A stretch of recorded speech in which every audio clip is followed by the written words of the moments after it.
하나님은 영이시니 예배하는 자가 영과 진리로 예배할지니라.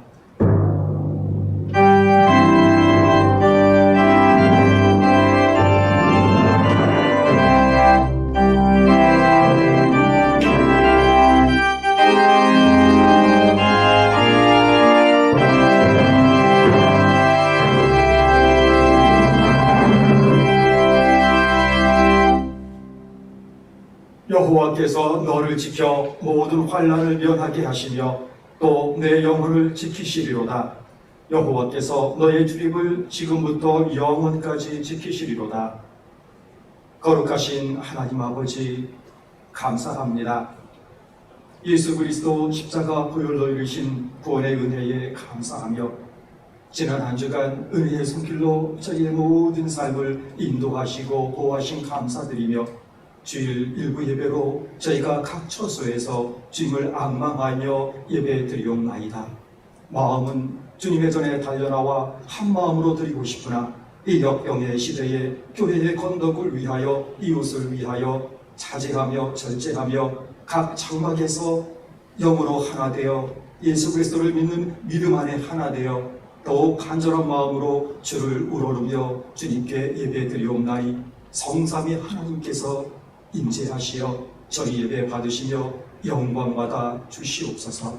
저희에게 자비를 베풀어 주시어서 이 역병의 시대가 속히 종식되게 하여 주시옵시고 예배와 전도와 선교와 교육과 모든 하나님의 거룩한 사역들이 속히 회복되는 은혜 허락하여 주시옵시며 믿음으로 승리하며 더욱더 하나님 나라의 증인으로 힘있게 살아갈 수 있도록 저희의 모든 삶을 보살피시고 인도하시는 하나님의 은혜 가운데 거하는 천복을 저희 모두에게 내려 주옵소서. 감사드리오며 예수 그리스도의 이름으로 간구하옵나이다.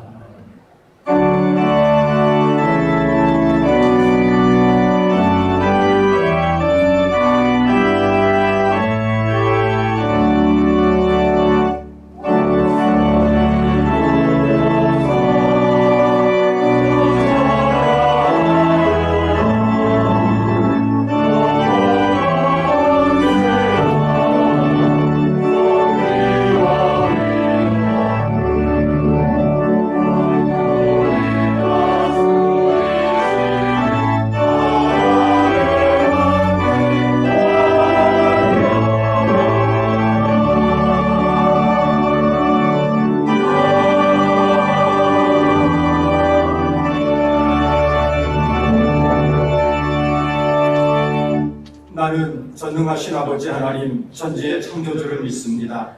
나는 그의 유일하신 아들 우리 주 예수 그리스도를 믿습니다.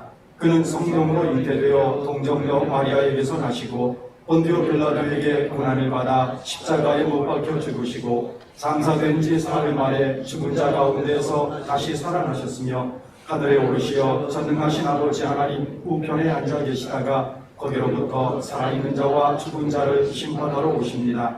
나는 성령을 믿으며 거룩한 공교회와 성도의 교제와 죄를 용서받는 것과 몸의 부활과 영생을 믿습니다. 아멘. 성시 교독은 교독문 21번 시편 34편입니다. 교독문 21번으로 성시 교독하겠습니다. 내가 여호와를 항상 송축하며 내 입술로 항상 주를 찬양하리이다. 내 영혼이 여호와를 찬양하리니 공고한 자들이 이를 듣고 기뻐하리로다. 나와 함께 여호와를 방대하시다 하며 함께 그의 이름을 높이세. 내가 여호와께 간구하면 내가 나가시고 내 모든 무덤에서 나를 건지셨도다. 이 곤고한 자가 부르짖음에 여호와께서 들으시고 그의 모든 환난에서 구원하셨도다. 여호와의 천사가 주를 경외하는 자를 둘러친지고 너희는 여호와의 선하심을 맛보아할지어다. 그에게 피하는 자는 복이 있도다. 너희 스스로가 여호와를 경외하라. 그를 경외하는 자에게는 부족함이 없도다. 젊은 사자는 궁핍하여 줄일지라도 여호와를 찾는 자는 모든 좋은 것에 부족함이 없으리로다.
만물의 때를 정하시고 보존하시는 하나님 아버지, 그 안에 인류와 만물이 공존하며 세대를 잇고 변하는 모든 것들이 하나님의 주권에 있다는 사실을 알고 하나님의 백성들이 하나님 면전에서 하나님의 영광을 찬양합니다.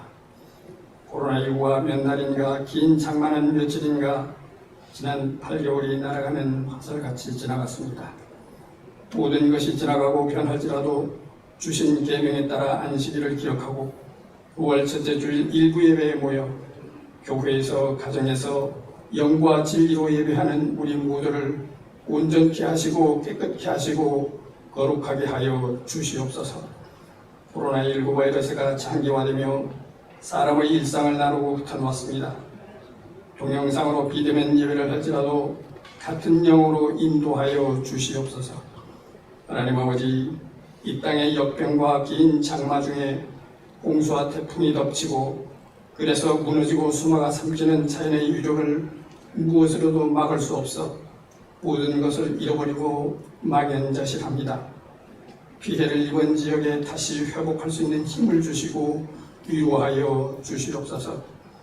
연약한 인생의 소유와 흠함을 알게 하시고 바로에게 내려졌던 재앙이 이 땅의 진노가 아닌가 돌아보게 하여 주시옵소서. 세상의 무질서와 혼란을 위하여 소금과 빛의 사명을 이어가는 교회들을 위하여 무릎을 강하게 하고 하나님의 뜻을 찾고 구하는 이웃 교회들과 서울 교회가 되게 하여 주시옵소서. 하나님 아버지, 여전히 애쓰고 죄성을 다하며 코로나19 바이러스를 치료하는 의료진들과 방역을 담당하는 질병관리본부 공무원들과 그리고 고통을 함께 나누며 헌신하는 봉사자들의 건강까지 그 삶의 모든 것을 채워 주시옵소서. 시험에 빠진 소상공인들과 자영업자들이 다시 일어설 수 있는 디딤돌이 되는 아름다운 사회가 되게 하여 주시옵소서. 하나님 아버지, 정치 지도자들이 소통하고 협치를 이루어 국가의 안정과 국민의 삶에 희망을 주는 지도자들이 되게 하여 주시옵소서. 복음을 거부하는 동력당의 벽이 무너지게 하시고 복음으로 통일이 되게 하여 주시옵소서.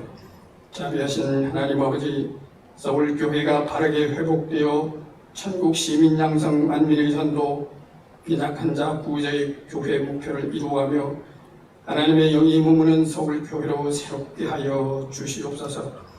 이종윤 원로 목사님 영육에 강건한 힘을 주시고 교회 회복을 바라며 복음을 위하여 하시는 사역에 함께하여 주시옵소서. 교구를 담당하는 부목사님들과 부세 교육을 담당하는 전도사님들과 협동 목사님들과 세계에 흩어져 복음을 전하는 선교사님들에게 성령 충만케 하여 주시옵소서. 오늘도 진리의 말씀을 주시는 서창원 목사님에게 성령이 함께 하시고 성도들의 삶을 새롭게 하는 운동력 있는 말씀이 되게 하여 주시옵소서. 환경이 자유롭지 못한 성도들과 사고와 질병으로 혼란 중에 있는 성도들이 주의 도움을 바라고 믿으며 주를 찾게 하여 주시옵소서. 찬양을 아름답게 연주하는 오간과 피아노와 팀파니스트와 마음으로 찬양하는 가브리엘 찬양대의 찬양을 주께서 홀로 영광 받으시옵소서. 길이요 진리요 생명이 되시는 예수 그리스도의 이름으로 기도드립니다. 아멘.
이 시간 우리에게 주시는 하나님의 말씀 고린도전서 3장 18절부터 23절까지의 말씀입니다.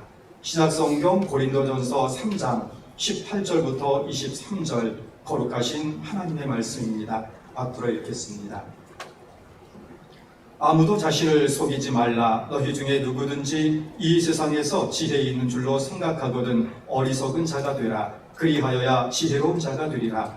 이 세상 지혜는 하나님께 어리석은 것이니 기록된 바 하나님은 지혜 있는 자들로 하여금 자기 꾀에 빠지게 하시느니라 하였고 또 주께서 지혜 있는 자들의 생각을 헛것으로 하신다 하셨느니라.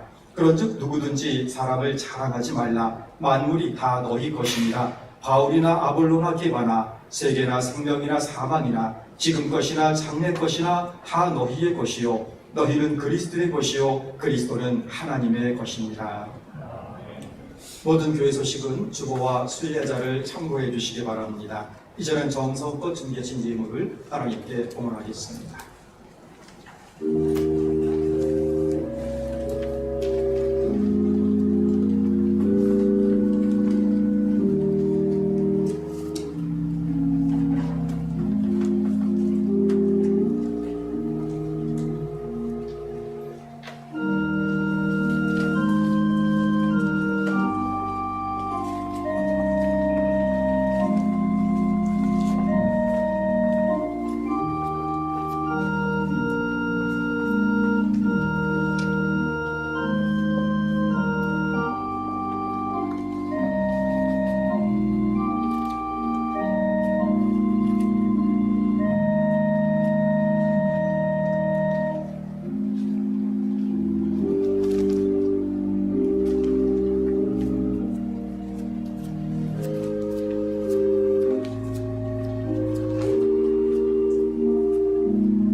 사랑과 은혜가 풍성하신 거룩하신 하나님 아버지, 하나님 베푸신 은혜에 감사하며 준비한 이 예물을 주님의 전에서 또 각 장막에서 하나님 앞에 봉헌하옵나이다. 성령의 기름 부으시어 사람의 부족한 것 하나님께 합한 것으로 채워 주옵시고 이 물질과 더불어 저의 신앙의 고백과 또 한 주간의 삶의 열매도 하나님 앞에 봉헌하옵나니 하나님 받아 주시옵소서.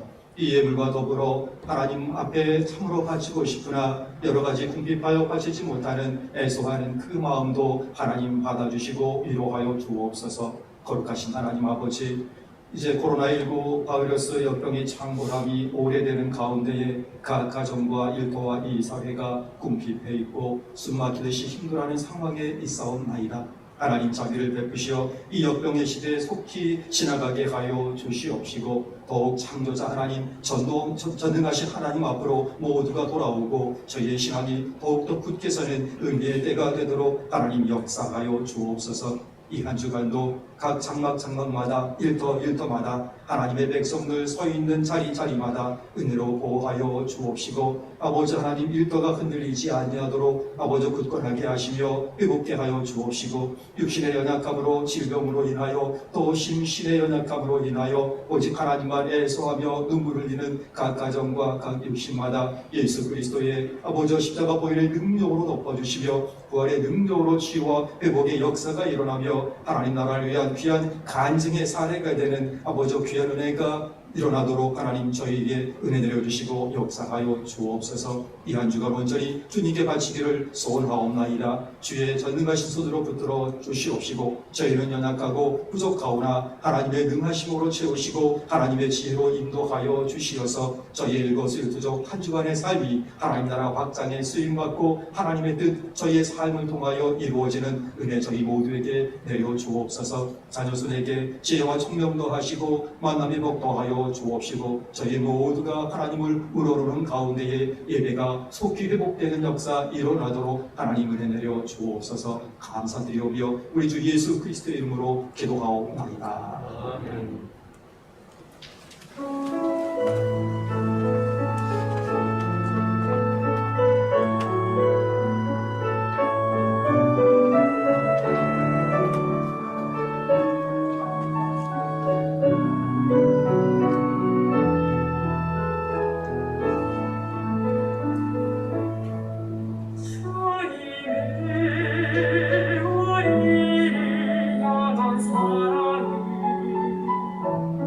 세상과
기도하겠습니다.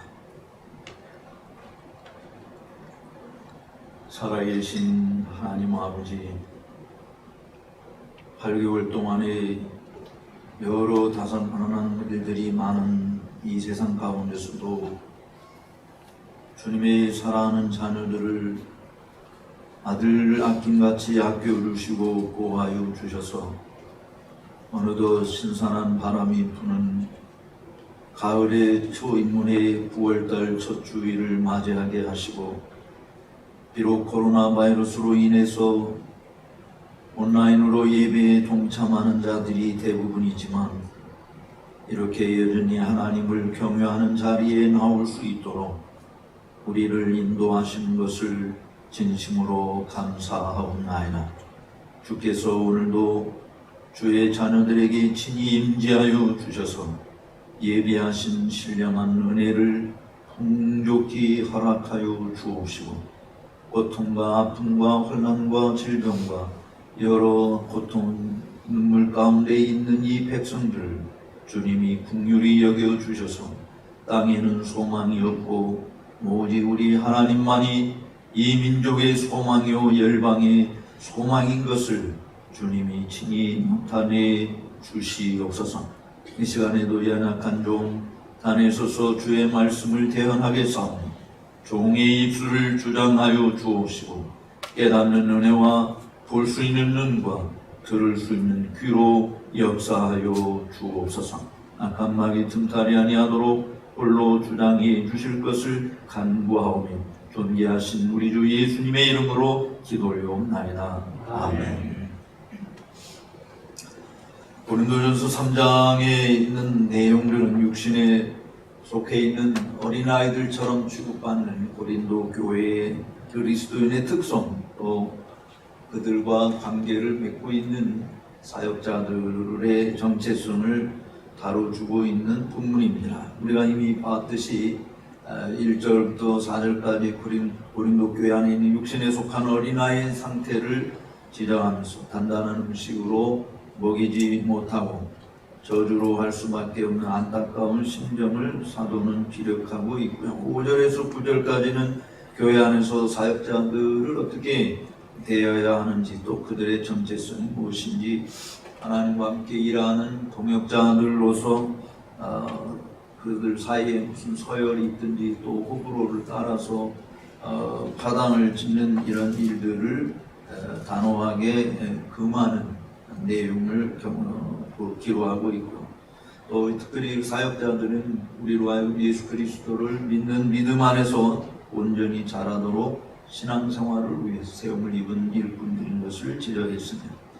그리고 10절에서 15절까지는 하나님의 집으로서의 교회를 이야기하면서 우리 예수 그리스도 터 위에 세움을 받아야 하는데 각자 마지막 날에 공력이 나타나기 때문에 어떻게 이 집을 세울 것인지를 조심할 것을 말씀해 드렸습니다. 또 최고의 가치 있는 정말 공력이 드러나는 성김은 하나님의 말씀대로 순종하고 살아가는 것이 금보다 더 귀한 열매들로 나타날 것임을 이야기했었습니다.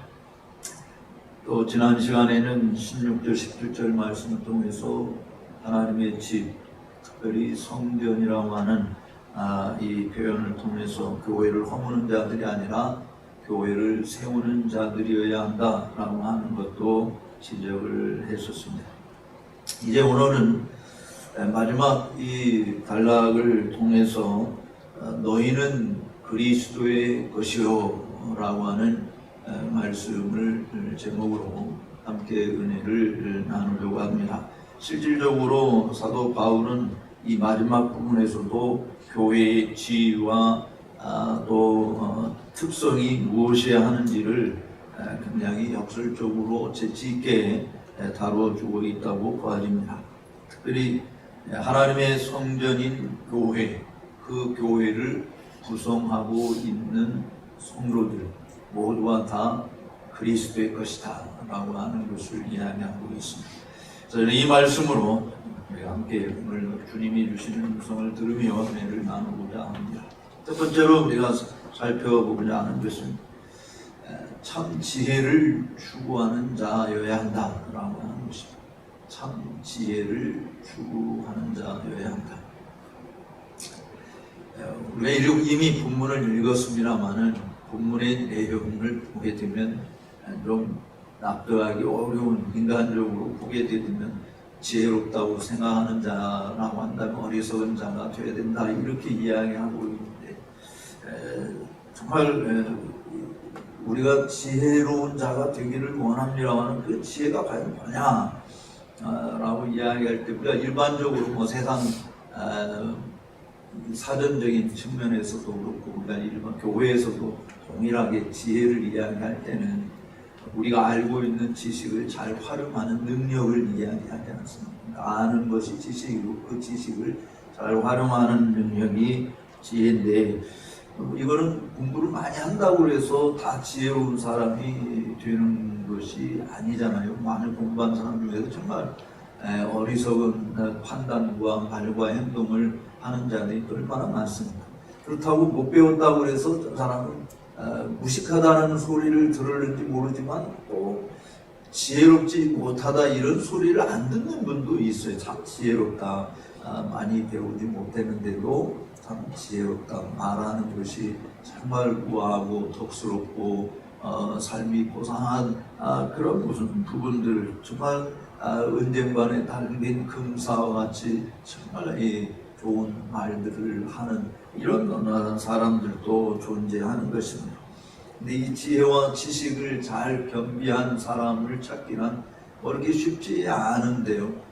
그런데 그런 가장 토상을 우리가 말한다면 지혜와 지식을 갖춘 곳이 어디냐? 교회이다.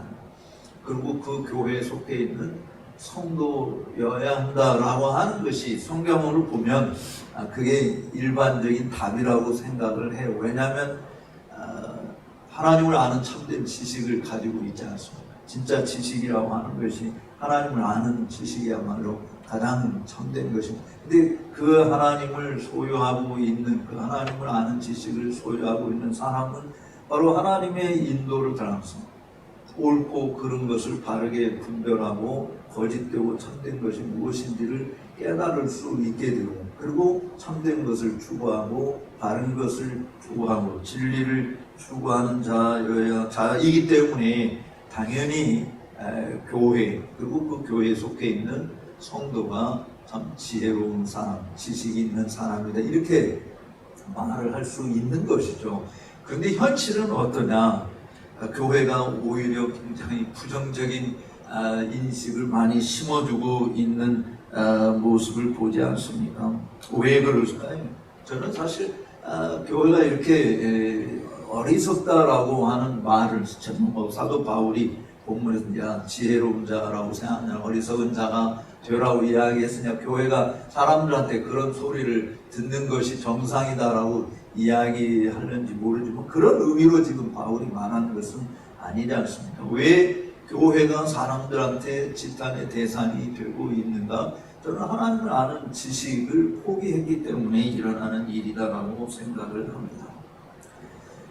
하나님 아는 지식이 없고 거기에 합당한 삶을 살아가지 않기 때문에 정말 교회가 욕을 먹고 성도들이 비난을 받는다라고 보아지는 것이죠. 다시 말하면 우리가 잘 아는 잠언 1장 7절에 있는 말씀을 보게 되면 지혜와 지식의 근본이 하나님 경외, 근본이 하나님 경외하는 거라고 그랬더니 이걸 포기해버린 거예요. 또 잠언 9장 10절에도 여호와를 경외하는 것이 지혜의 근본이요 거룩하신 자를 아는 것이 명철이니라라고 말씀했는데, 이 사실을 포기해버린 것이 무슨 말씀입니까? 우리는 지금까지 하나님을 경외해 온다고 했는데 왜 그렇게 말씀하십니까? 포기하다니요. 지금 뭐 비대면 이 코로나 때문에 지금 교회당에 못 나올 뿐이지 여전히 우리는 하나님을 경외하고 있습니다. 네, 뭐 겉으로는 지금 우리가 하나님을 경외한다라고 이야기하는데 정말 하나님을 경외하는 것은 그냥 예배에 참여하는 것이 전부가 아니고 하나님의 말씀을 잘 순종하고 따르는 것이 그게 하나님을 존중히 여기는 거 아닙니까? 그러니까 하나님을 경외하는 나라고 하는 것은 하나님의 말씀을 잘 듣고 따르는 이 일과 결코 뗄래야 뗄 수 없는데, 우리가 지혜롭게 행동하지 못하는 이유는 이 하나님을 아는 이 지식대로 살지 않기 때문에 일어나는 것이다라고 하는 것이죠. 지난 시간에도 제가 여러분들이 지적한 것처럼 교회가 정말 만군의 주 하나님 여호와를 경외하는 거룩한 성전인데, 이 거룩성의 본질을 망각하고 오히려 사람들이 유희를 즐기는 공연장으로 전락해버리고 있는 곳에서 누구도 하나님과의 깊은 만남을 가질 수 없는 상황이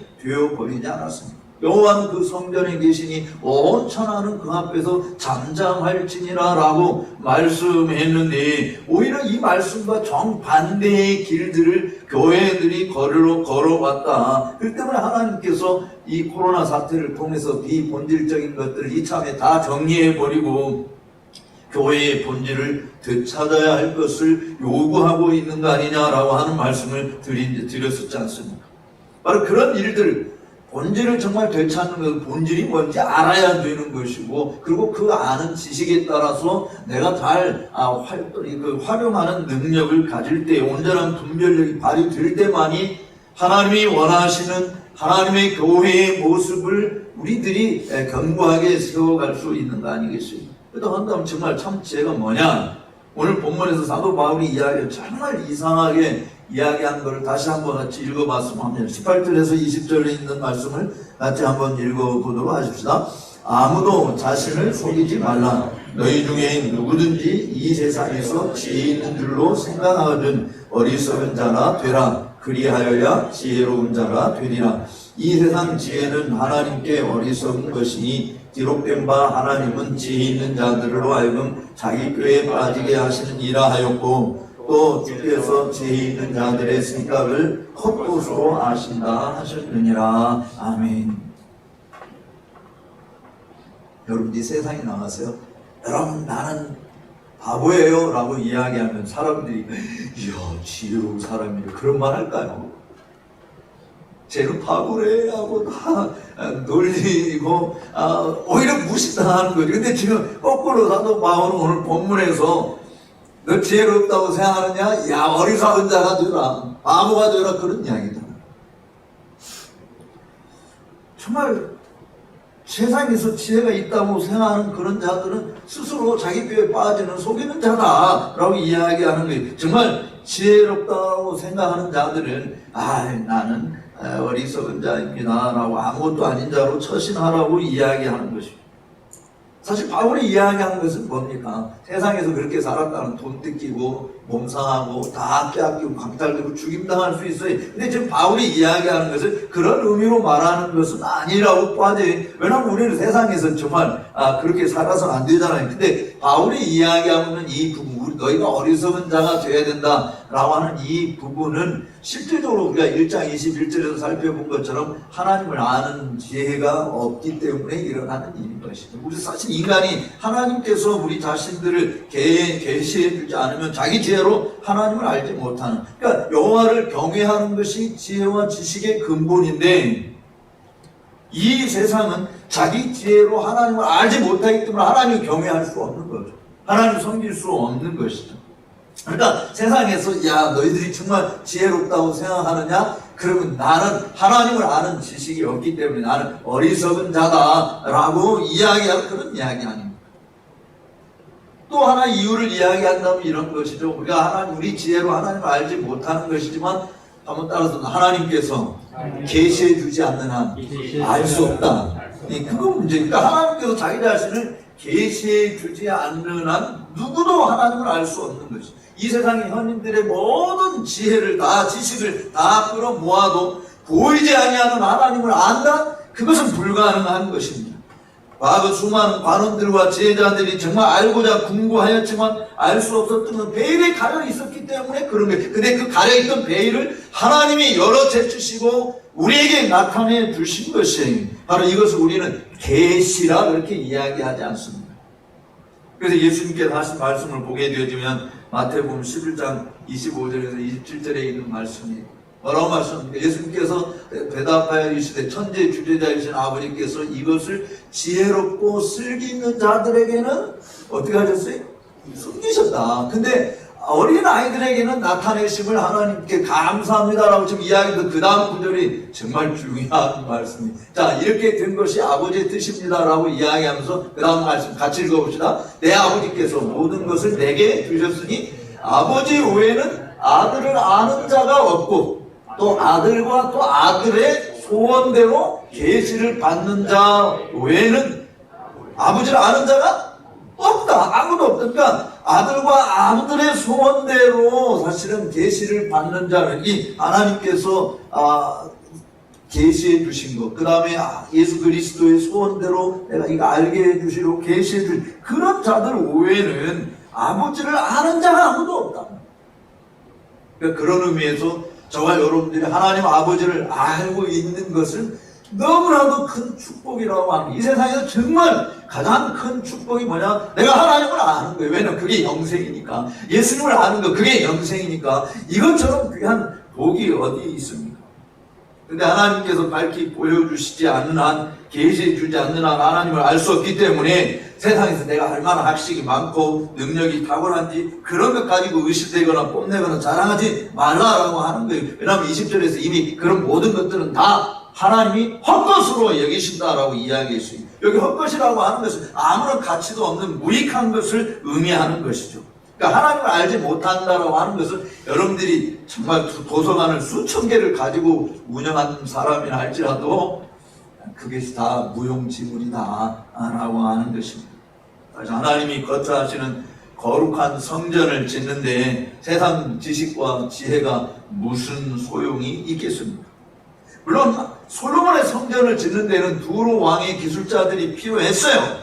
그러나 하나님의 교회를 세우는데 세상 임금이 필요했다거나 또 기술자들이나 책사들이 유용하게 쓰임을 받는 이런 반프런치도 없다라고 하는 것입니다. 왜냐하면 주님의 교회는 주님께서 직접 세우신 것입니다. 교회 세움에 세상이 기여하는 것이 있다면 죄 짓는 것밖에는 더 있습니다. 그런데 세상이 교회 보고 저는 이래라 저래라 요구하는 것들이 많다라고 하는 저는 참 가관이라고 하는 생각을 해요. 하나님은 오히려 진노를 쌓는 일이다라고 하는 것입니다. 코로나 바이러스로 인해서 정말 온 국민들이 힘을 모으고 있고 방역 당국자들, 의료진들 땀 흘리면서 수고를 많이 합니다. 그들의 정말 공로를 우리가 취하지 않을 수 없는 것이죠. 그런데요, 교회를 세우는 일에 누가 야 당신들 덕분이다라고 주님께서 이야기할 만한 사람이 누가 있습니까? 주님의 교회를 세우는데 사도들이 기여를 했습니까?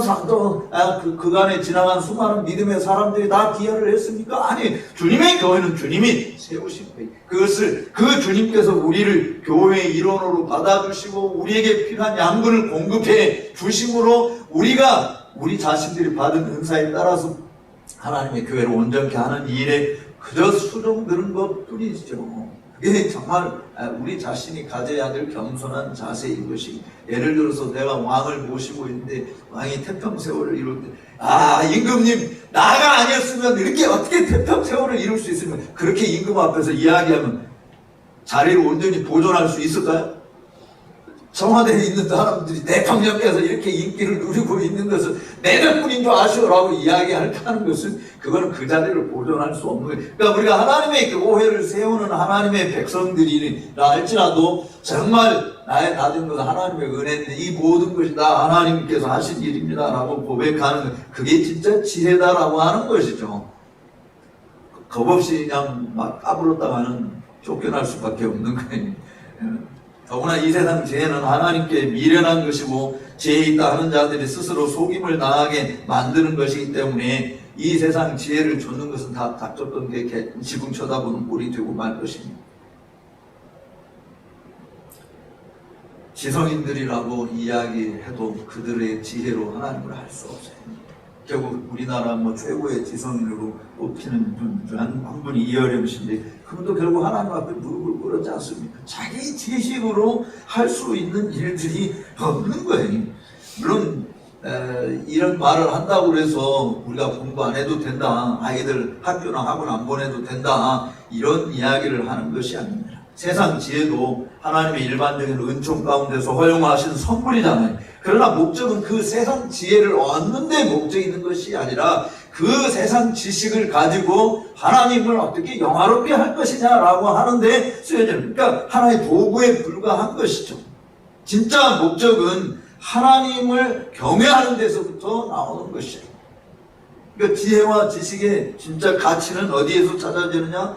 하나님 경외하는 데서부터 시작되고 종결되는 데 있는 것입니다. 지금 코로나19 사태는 교회로 하여금 이 집의 주인이신 거룩한 하나님을 온전히 경외하는 본질에 충실한 것으로 돌아가게 만들고 있다. 그런 의미에서 저는 코로나19 자체가 정말 굉장한 또 축복의 도구다라는 생각을 하지 않을 수 없는 것입니다. 아이들에게 하나님 경외하는 법을 집에서 더 잘 철저하게 교육시킬 수 있는 기회를 가지게 되어지는 것이고요. 그동안 교회 모임에만 의존해서 가정에서는 전혀 신앙교육하지 못한 것을 깊이 자라나게 해주고, 집에서 부모가 이제 직접 신앙교육을 시켜야 함을, 가정에서 하나님 경외하는 법을 잘 터득하고 이웃을 어떻게 사랑해야 되는 것을 잘 터득할 수 있는 좋은 기회가 되어진 것입니다. 그동안 성도들은 남전대회, 여전대회 활동보다도 이제 그것을 못하게 되어 있으니까 하나님과 함께하는 깊은 교제를 가지게 되는 것입니다. 교회의 일들을 즐거워했던 것들이 이제는 할 수 없으니까 주님을 즐거워하는 본질을 되찾는 기회로 하나님께서 우리에게 주신, 그게 지혜다라고 하는 것이죠. 사랑하는 성도 여러분, 지금이야말로요, 하나님께서 우리에게 주신 지식과 참 지혜를 붙들 때임을 잊어서는 안 돼요. 정말 예수 그리스도 안에 지식과 지혜의 모든 보고가 들어있지 않습니까? 그 예수님을 즐거워하는 것, 그 주님을 아는 것, 이게 진짜 지식이고 지혜다. 진짜 참 지혜를 추구할 때다. 잠언서에서 이야기하고 있는 지혜를 추구 얻는 것이 금을 얻는 것보다 더 낫다고 이야기하는 이 부분, 어떻게 우리가 살아야 되는지, 이 지혜를 따르는 것, 즉 다른 말로 이야기하면 지식과 지혜의 보고이신 예수님을 즐거워하고 주님을 즐거워하고 그 주님의 말씀하는 대로 살아가는 것이 진짜 지식을 가진 사람이고 진짜 지혜로운 사람인 줄로 믿습니다. 이사야서 48장 11절에 있는 말씀은 이렇게 이야기합니다. 하나님 우리를 어디로 갈지 이렇게 인도하시는데 한번 읽어볼까요? 너희 구속자이시오 이스라엘의 거룩하신 이신 여호와께서 이르시되, 그 다음에 강단 큰 소리 읽읍시다. 나는 너에게 유익하도록 가르치시고 또 어떻게 너를 마땅히 행할 길로 인도하시는 너희 하나님 여호와니라. 우리 하나님 여호와가 어떤 분이냐? 우리에게 가장 유익한 것들을 가르쳐 주신다. 그리고 우리가 마땅히 가야 할 길을 가도록 인도해 주시는 하나님이시다. 이 정부가 우리를 그렇게 인도합니까? 정부가 우리에게 그렇게 가르쳐 줍니까? 과학자들이 그렇게 해줍니까? 아니에요. 하나님께서, 지식과 지혜의 보고를 가르치는 하나님께서, 그 하나님이 우리에게 가장 유익하도록. 그래서 이 코로나 사태에도 지금 사실은 하나님 우리 너무나 고통스러운 것이죠. 정말 제약을 너무 많이 받고 아픔이 너무 많고 자영업자들은 이 한숨 소리가 정말 하늘을 지금 치닫고 있고 너무 힘든 고통 가운데 있는 것은 틀림없지만, 그러나 하나님께서는 자기 백성들을 가장 유익하도록 가르쳐 주신다라고 하는 이 말씀을 우리들이 안다고 한다면 정말 하나님 우리에게 교훈하는 것이 뭔가 영적인 부분을 우리가 생각하는, 본질을 생각하는 좋은 기회다라고 하는 것이죠. 그렇기 때문에 시편 기자는 시편 32편 8절에서도 주님께서 말씀하는, 내가 너의 갈 길을 가르쳐 보이겠단 말이죠. 그냥 가르쳐 주겠다. 너의 갈 길을 가르쳐 보이겠단 말이죠. 또 너를 주목하여 훈계하리로다. 하나님께서 우리에게 주시는 이 말씀을 받는 것 외에는 다른 어디에서도 지혜를 얻을 수 없다고 하는데, 그런데 슬프게도요, 하나님의 교회가 하나님의 말씀을 듣지 아니해요. 하나님을 응시하지 아니하고 자꾸 세상을 응시하고 있어요. 바라봐요. 심지어 예배조차도요, 다들 자기 자신들 좋은 대로 세상의 부귀 영화를 어떻게 하면 누릴 수 있을까라고 하는 그런 징검다리로 예배를 사용하는 것이지 예배가 진짜 목적이 아닌 것이죠. 저는 지금 이 사태야말로 하나님께서 우리에게 주신 참 지혜를 발휘할 때라고 저는 믿습니다. 하나님께서 온전하고 순수한 예배를 집중할 기회를 주셨다라고 생각해. 교훈과 책망과 바르게 함과 의로 교육하기에 유익한 주님의 말씀을 여러분들이 펴서 읽으세요. 자녀들과 함께 묵상하세요. 나누세요. 그리고 그 말씀에 순종하세요. 그래야 신학교에 심은 나무가 절로 가시를 맺은 같이 여러분의 입살구가 마르지 아니하고 모든 행사가 다 형통하게 되어줄 줄로 믿습니다. 두 번째로 우리가 생각할, 이거 오늘 본문에 어떤 우리에서 핵심이라고 보아지는데 따라서 합시다. 주님의 소유권을 인정하자. 주님의 소유권을 인정하자. 21절에서 23절에 있는 말씀을 같이 한번 읽어보겠습니다. 21절에서 23절. 그런즉 누구든지 사람을 자랑하지 말라. 만물이 다 너희 것이니라. 바울이나 아볼로나 게바나 세계나 생명이나 사망이나 지금 것이나 장래의 것이나 다 너희의 것이요 너희는 그리스도의 것이요 그리스도는 하나님의 것이니라. 아멘. 누구도 베드로라도 바울이라도 또 여기 게바라도 교회 안에서 자랑하거나 뽐내거나 의수되는 일을 해서는 안 된다라고 하는 거예요. 왜냐하면 사도들 모두나 우리 모두가 다 그리스도의 것이고 하나님의 것이기 때문이다라고 하는 거예요. 그래서 자랑하는 자는 지금 우리가 이미 1장 30절에서 살펴본 것처럼 주 안에서 자랑하라라고 이야기하셨어요. 하나님께서 사용하신 일꾼들 자체를 보게 되면 세상 기준으로 고린도서 1장에서 이미 이야기한 미련한 자, 지혜 없는 자, 연약한 자, 힘없는 자, 없는 자들을 택해서 하나님께서 지혜 있는 자들, 있는 자들, 정말 강한 자들을 부끄럽게 하시려고 하는 것임을 이야기하고 있지 않습니다. 그렇기 때문에 우리 자신들을 택하여 하나님의 교회의 일꾼으로 삼아주신 것을 우리들은 언제나 감개무량한 마음으로 섬기는 자들로 나가는 것이 되어야 돼요. 사람이 개천에서 이제 용이 되어지면 개불과 올챙이 때 시절을 모른다고 거만뜨는 사람들이 있잖아요. 그런 사람들은 존경을 받지 못하는 것이죠. 정말 지혜로운 사람이 어떤 자기가 그렇게 개천에서 정말 붕어로 있었고 가재로 있었고 깨구락지로 있어서도 그렇게 살라고 누구는 그렇게 이야기하고 자기 자식은 그냥 그렇지 않아가지고 난리를 거리고 있습니다만은 그렇게 있는데 정말 내가 갑자기 용이 됐다라고 이야기할 때 그 올챙이 시절을 생각하고 그런 자들을 도와주고 격려하고 살피고 배려하고 하는 게 그게 존경받는 자 아닙니까? 그게 지혜로운 자 아니겠습니까? 하나님께서 용이 되게 해놓았다니 없는 자들을 택해서 있게 하시고 지혜 없는 자들 택해서 지혜로운 자들을 부끄럽게 만든 도구로 하나님이 사용하시고 정말 가난한 자들, 연약한 자들 하나님께서 세워서 부유한 자가 되게 하시고 강한 자가 되게 했더니 이게 야나무인국으로 산다. 하나님도 무시하고 사람도 무시하는 쪽으로 나간다. 그것은 하나님의 진노를 피할 수 없는 추악한 짓인 것입니다. 사람들의 인기가 많을수록 그것을 추종할수록 교만해지고 하나님의 자리를 차지하는 죄를 범할 우려가 많은 것이죠. 성도들은 이것을 우리가 심각하게 경계해야 되는 것을 이야기합니다. 우리의 자랑은 정말 예수 그리스도 뿐이다. 그 앞에서 겸손해야 된다. 특별히 21절에서 만물이 다 너희 것이다 라고 이야기한 이 말씀을 유의해 보시기 바랍니다. 이 말은요, 만물이 다 우리의 것이니까 우리가 마음대로 사용할 수 있도록 주께서 허락하여 주신 것임을 틀림없어요.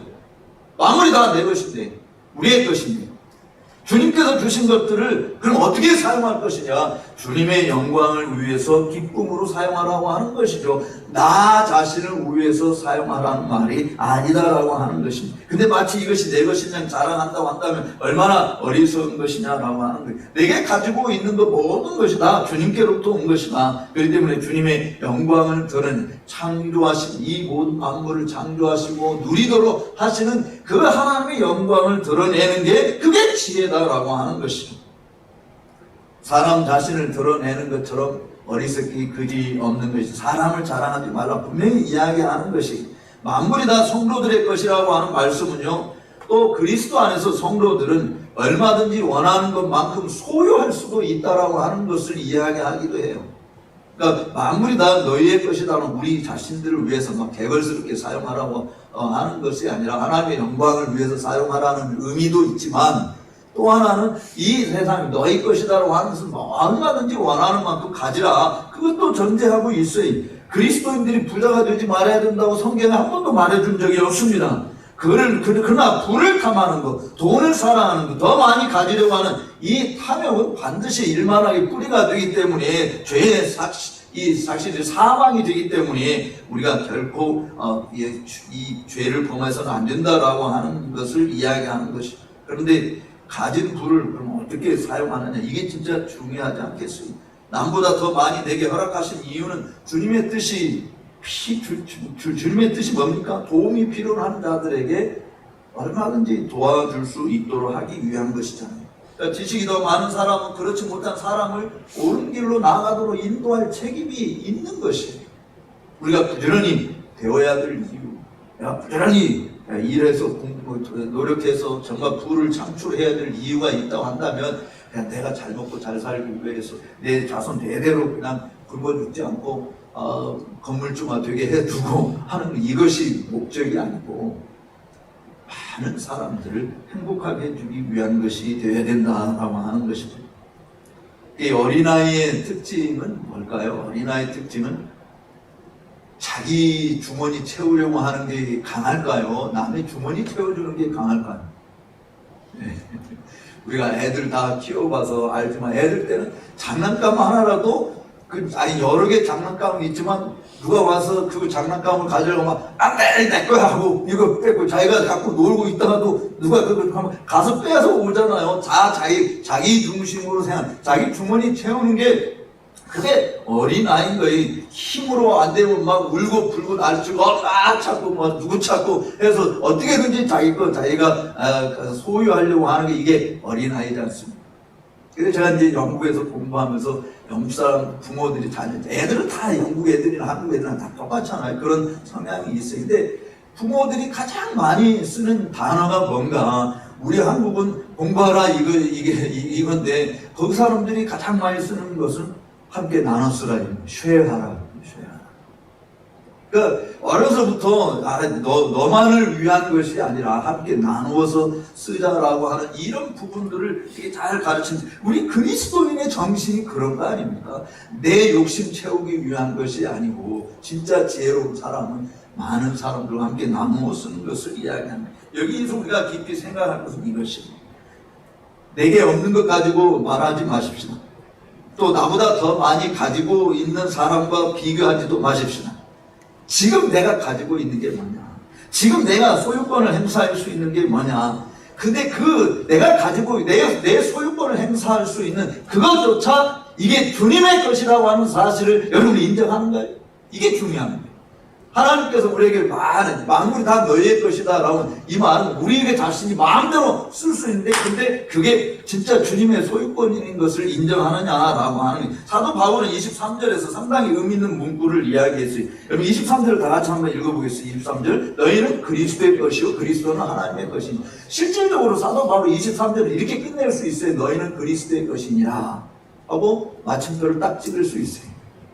그런데 사도 바울이 희한하게 너희는 그리스도의 것이다 라고 말하지 않고, 그걸로 끝나지 않고 그리스도는 하나님의 것이니라, 이 문장을 첨가하고 마침표를 찍었어요.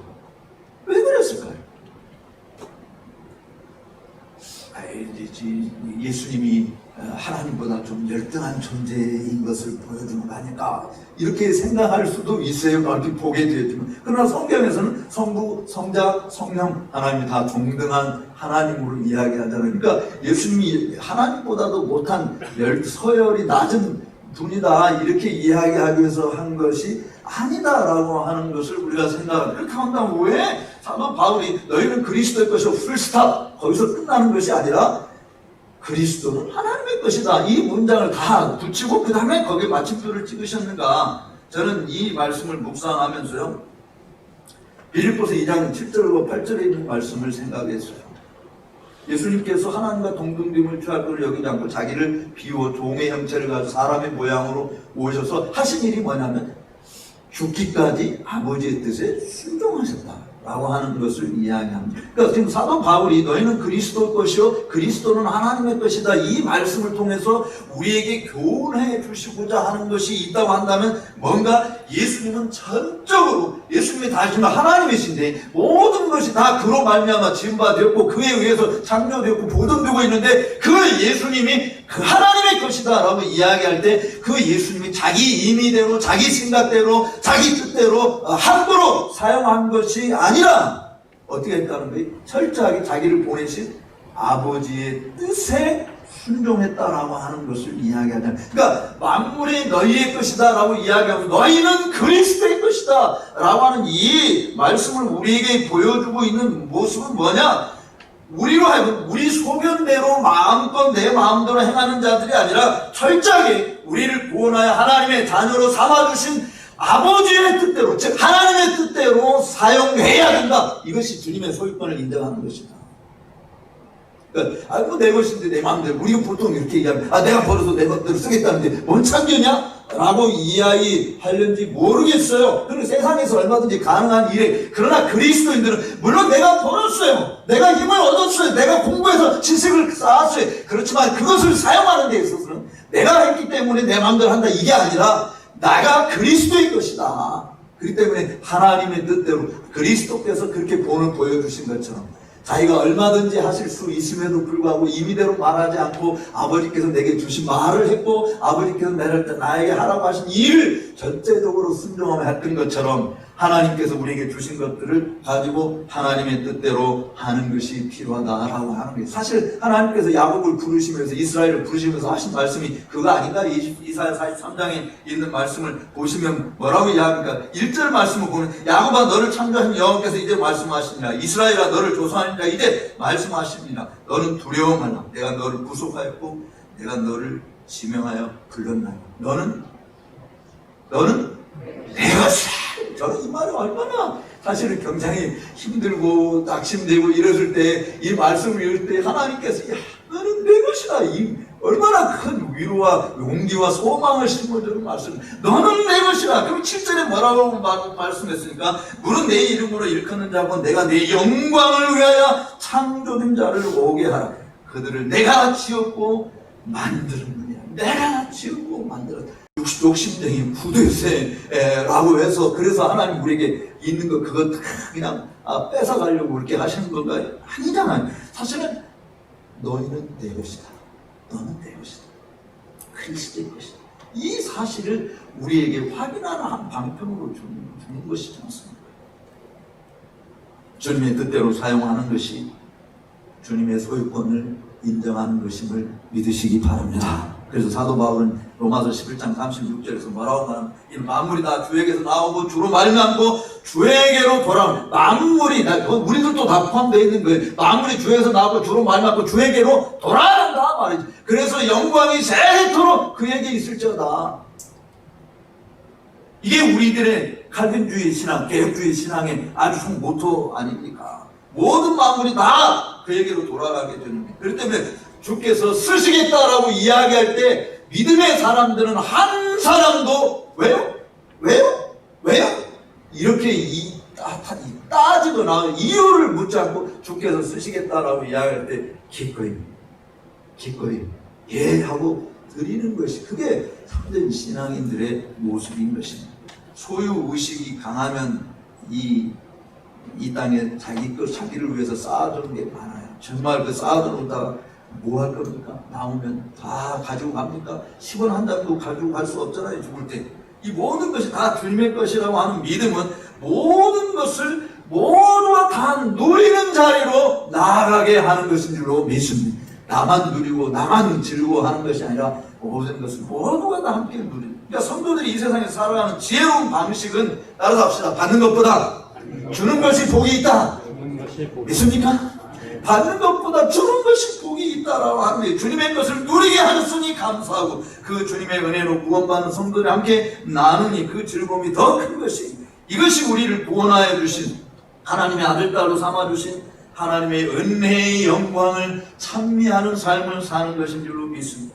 우리의 명철, 우리의 지혜 자랑할 것이 아니에요. 용맹 자랑할 것이 아니에요. 부도 마찬가지, 계급장도 마찬가지. 우리의 자랑은 이 모든 것들이 있게 하신 하나님만 자랑하는 것인 줄로 믿습니다. 그렇지 않으면 가장 어리석은 자요, 가장 미련한 자라고 하나님께서 대서특별하실 거예요.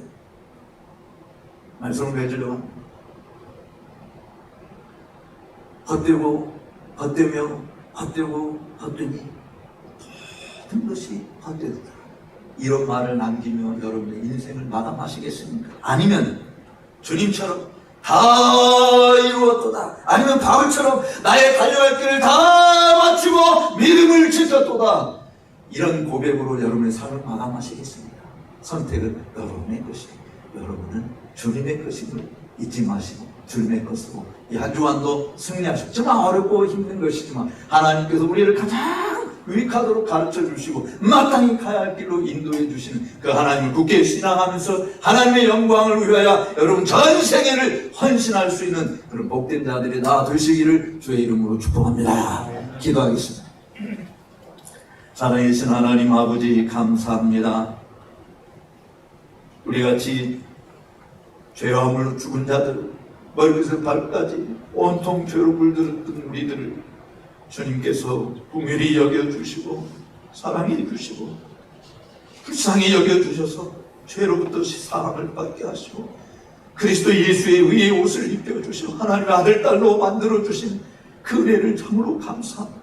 그리고 우리를 그리스도의 것으로 하나님의 소유된 특별한 백성으로 거룩한 나라로 왕같은 제사장으로 삼아주셨으니 먹든지 마시든지 무엇을 하든지 하나님 우리를 창조하신 그 창조하신 목적대로 하나님의 영광을 드러내는 우리의 남은 생애가 되게 하여 주옵소서. 그것이 참 지혜인 줄 알게 하여 주옵소서. 땅에 있는 것을 많이 가지는 것이 지혜롭고 지식 있는 사람이 아니라 하늘의 것을 소유한 자가 진짜 지식인이고 진짜 지혜자인 것을 우리의 삶의 현장에서 날마다 확증하며 살게 하여 주시옵소서. 존귀하신 예수님의 이름으로 기도하옵나이다. 아멘.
아버지의 망극하신 사랑하심과 성령님의 감화 감동 교통 위로 역사 인도 승리 충만케 하옵시며 우리가 하나님의 것임을 기억하고 참 지식과 지혜 보호이신 그리스도를 소유한 자로 이 땅에서 가장 지혜롭게 하나님이 우리를 창조하신 그 목적을 따라 하나님의 영광을 드러내는 일에 온 남은 생애를 헌신하기로 다짐하고 돌아가는 주의 백성들 머리머리 위에와 저들의 가정과 일터와 우리 나라와 우리 교회와 전 세계 열방들 가운데 이제로부터 영원토록 함께 있을지어다. 아멘.